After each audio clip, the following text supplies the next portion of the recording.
Hey everybody, Chris here. In this video, I'm going to take a look at 5 predictions for cryptocurrencies 5 years from now. In 2027, what might cryptocurrencies look like? How might they be used? It's interesting to take a look at, look ahead and where you think the crypto world is going, because it could influence what you do now, what you invest in, and what you work on. Back in 2017, who would have thought that cryptocurrencies would look like they do today? I think one constant has always been Bitcoin, and Bitcoin will probably continue to be a constant, but at what level? That's an interesting thought. Please be sure to subscribe to my channel if you haven't already. I appreciate the support. Hit that little notification bell. You can be notified when my new videos come out, as well as when I do live streams. I always appreciate the support. So let's go ahead and let's take a look at these 5 predictions and my take on where cryptocurrencies could be headed 5 years from now. So this is a Cointelegraph article. What will cryptocurrency markets look like in 2027? Here are 5 predictions. They take a look at 5 years from now because 1 year just isn't enough time to witness any fundamental changes, as they call it.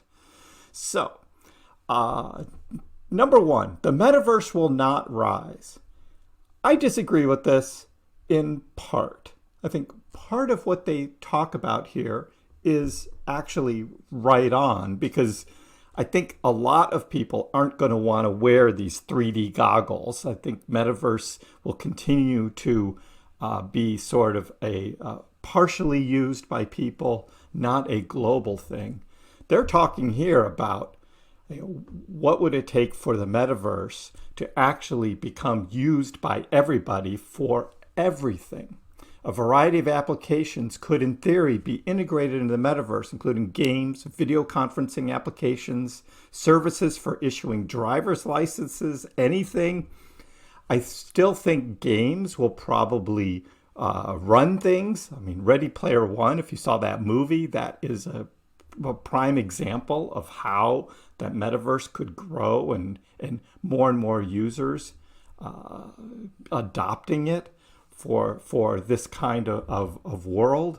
But yeah, being ubiquitous and used by everybody, probably not in 5 years. It'll take much longer. Vitalik had this tweet that the metaverse is going to happen, but I don't think any of the existing corporate attempts to intentionally create the metaverse are going anywhere. I think Facebook, Meta, and what Mark Zuckerberg was working on, I actually think that they are ahead of the game, and I think that something is going to be created out of that. So I don't think that particularly that corporate attempt is going to just disappear. I think they're going to continue pushing that technology forward and try and use it more. But in 5 years, yeah, I think the metaverse is still going to be used for some things, but not most others. I don't see people like trading cryptocurrency in the metaverse in 5 years. I think there's still going to be exchanges and other things that are going to be outside of that. So we'll see how that goes. Wallets become super apps is number 2. So an active decentralized finance or DeFi user is forced to deal with dozens of protocols: wallets, interfaces, exchanges, bridges, loan protocols. There are hundreds of them. They're growing daily. Having to live with such an array of technologies is inconvenient even for advanced users. I agree, that is true. But again, this is for a very small percentage of the overall population. And if cryptocurrencies continue to grow, I think people are going to be comfortable with buying cryptocurrencies on exchanges and transferring them to wallets. Will many wallets grow to incorporate these other kinds of things? Well, certainly for exchanges, being able to buy and sell cryptocurrencies, I could see many of these companies trying to adapt that. But as we see more regulations of exchanges, I think that's going to be harder and harder to do.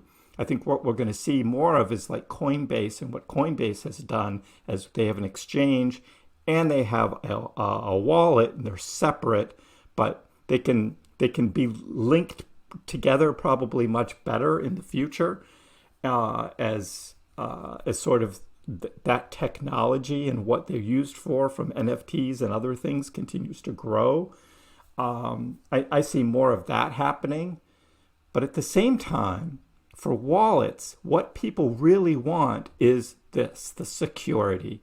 And that the more and more there would be like bridges or something that are built into wallets, that, as we have learned this year, opens the door for more scammers and hacks to happen with these kinds of bridges. People want wallets because they want their cryptocurrency to be safe. And the more and more some of these companies try to have wallets do more and more things, it opens itself up to more hacks. And people aren't going to want to accept that.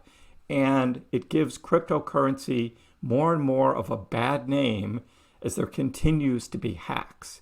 Cryptocurrencies need to be more secure. And I just don't see that happening if there are these super apps that try and do everything, because it's just, I just don't see it working over the next 5 years. Number 3, Bitcoin will become a unit of account on par with the US dollar or euro. I disagree with this. As we've seen with governments, their currency is king and not Bitcoin. Governments, I think, will accept Bitcoin and cryptocurrencies. We'll try and regulate them. We'll continue to tax them. But I don't think we're going to be seeing Bitcoin being a unit of account like they're talking about here. Bitcoin being called the store of value. Well, maybe, and people will probably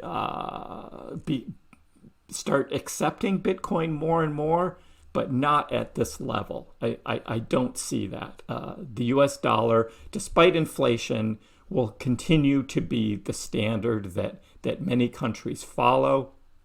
This article talks more and more about rising inflation because that's the big thing right now that we're all concerned about.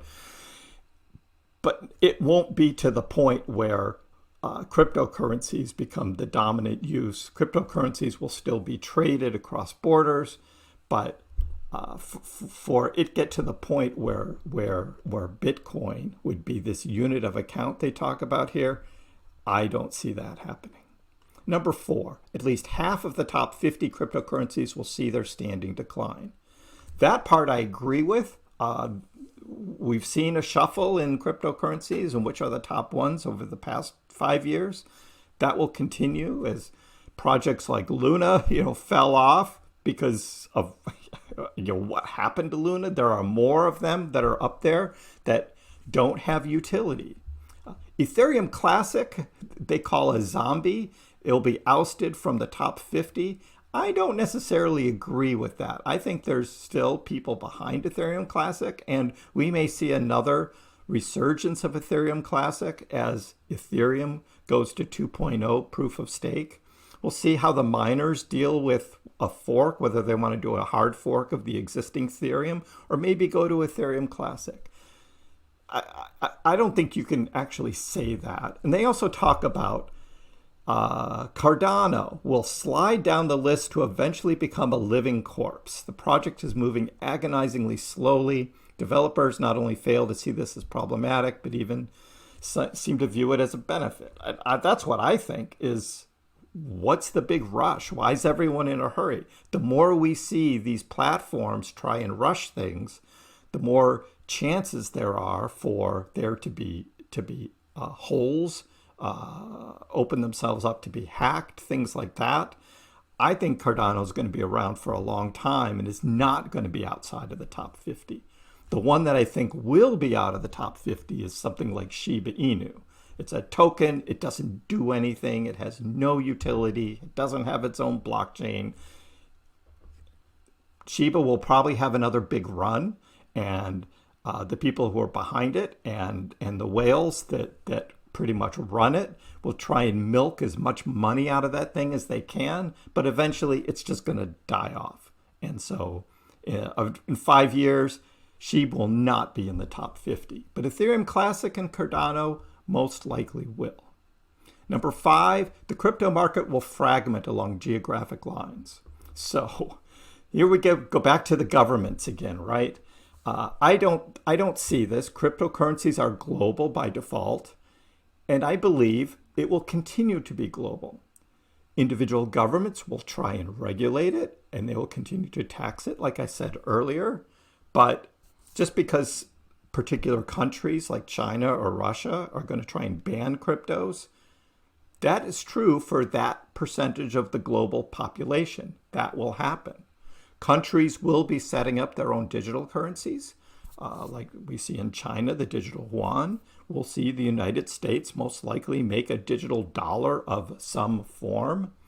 But cryptocurrencies will remain being this global thing, and countries will find a way to tolerate it and to deal with it. Maybe have some ways for citizens of the country to be able to access cryptocurrencies and use cryptocurrencies for international trade. However, overall, it's not going to become ruled or run by states, by individual states. I don't see that happening. I think it will still remain this global thing that continues to operate around the world, and there will just be some countries that most likely will not be able to access cryptos because of their governments and how they're going to shut off access to them. So in the description for this video below, I have a link to this Cointelegraph article. Interesting to get your take on what you think about cryptos 5 years from now. Where do you think they will be? And what do you think will be the dominant crypto? And what do you think may fall off? I'll be interested in hearing your thoughts. Please leave a comment below. I'll certainly respond to many of them. I do read them and I'm very interested in what you think. Give the video a like. If you haven't already, please subscribe to my channel. I appreciate the support. We'll see you next time.